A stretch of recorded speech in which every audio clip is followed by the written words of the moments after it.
Robert Besseling, welcome to Trade Finance Talks TV. Great to be here. Thank you. So here we are, ExCred International. It's been a while since we've caught up in person. It has been, yeah. So quick introduction, who are you, where are you from, and what do you do? Thanks, Deepesh. Robert Besseling is my name. I'm the CEO and founder of Pangea-Risk, which is a specialist intelligence advisory that provides analysis and forecasts on political, economic and security risk in Africa and the Middle East. Thank you very much. Our resident expert actually on TFG. So 2023, 2024, we're talking about sovereign debt. Why is sovereign debt such an important issue for African nations at this current point in time? We have just this week published a white paper, jointly authored between Pangea-Risk and Acre Impact Capital. And this whole white paper focuses on the politics of African debt restructuring. And this is a particularly timely topic because Africa has, over the past 20 years, accumulated $700 billion of loans from external creditors. Now, some of that has been paid, some of that has been restructured already, but most of that is coming up relatively soon. For example, the Eurobonds, from 2024 onwards, we've got some really big Eurobond capital repayments that are due, and even more so in the 4-year outlook. So 2023 is key to make sure that those countries that are currently in debt distress or that are at high risk of falling into debt distress, that they essentially retreat their debt. Naturally not restructure with a haircut, but our white paper argues that debt can be reprofiled, it can be swapped, it can be treated in different ways. But particularly our white paper looks at the challenge of domestic debt in Africa, and the role of Chinese debt, which is very often misconceived, Deepesh. Yeah, well, I was going to say, on to my next question, where are the biggest misconceptions when it comes to African debt, and can you paint the picture of what we're seeing in the market right now? You know, I just mentioned that number, $700 billion cumulatively, 20 years until the pandemic, right? Africa has borrowed from external sources. Do you know how much is Chinese? It's 150 billion. That's a lot, but nothing compared to the $700 billion in total. So why are we constantly talking about a Chinese debt trap? What's going on? If you look at the data, as we've done over the past few weeks while researching and writing this white paper, some African countries are very heavily exposed to China's loans. In particular, Angola. Almost a third of that $150 billion accounts for Angolan pre-export finance facility for crude oil. Obviously, there are others like Ethiopia and Zambia and Kenya.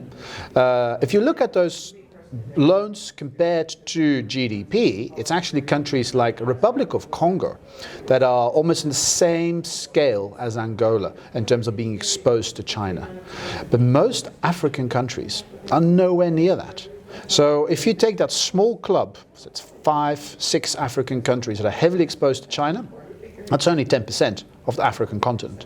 So, you know, I think we need to look at the data again, and particularly now in the narrative of the China debt trap, which is being consistently talked about in the media, but also high-profile U.S. administration visits to to Africa this year.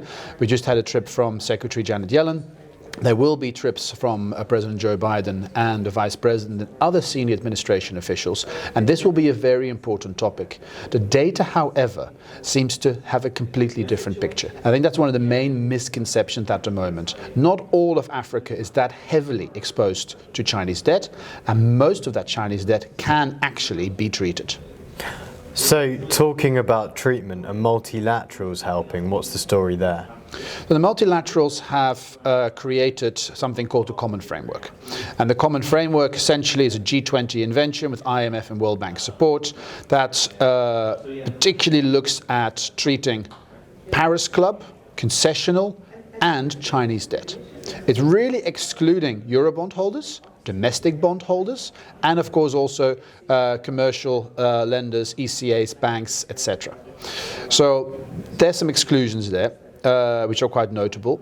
And the negotiations so far between Paris Club and China are just stuck. Zambia joined the common framework at the end of 2021, and nothing has happened since. Ghana has recently joined on the one proviso that it will be speeded up.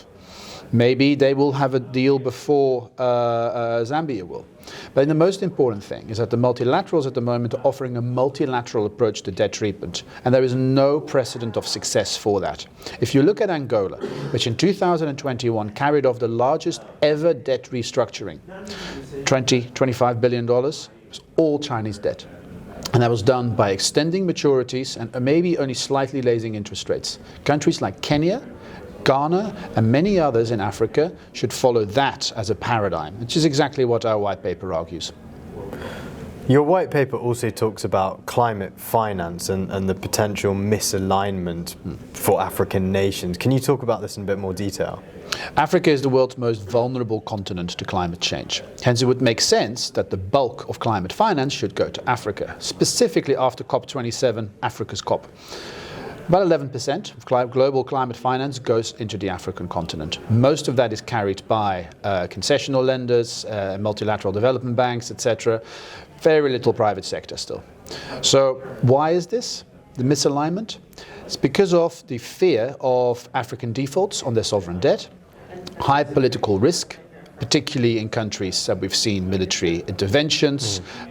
We've seen countries where we've some tumultuous elections potentially. And of course, high risk of corruption and bribery, which is very much holding private sector investors away from channeling their impact investment into Africa. So how do we actually pave the way for sustainability capital into Africa, given the perceived risk and tumultuous elections, etc.?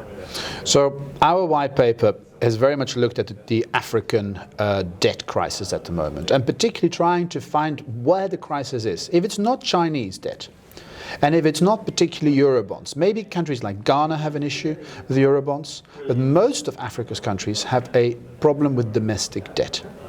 That has become unaffordable because of high interest rates. So our white paper argues that there should be debt treatment on domestic debt, sometimes also on Chinese debt or concessional debt. And if we follow that road, then we can put more African countries on a trajectory in which they will treat their debt in 2023, make it more sustainable, more affordable, avoid defaults from 2024 onwards, and do away with this misalignment, attract that impact finance that is so important, and bring in more private sector, sustainable or impact investors. So, this is not just based on speculation. The data is very clear, but I think it's increasingly important to start looking at African debt from a data perspective rather than from the narrative that is currently circulating. Thank you, Robert, for joining us on Trade Finance Talks TV here at ExCred International in London. Great pleasure, Deepesh. Thank you.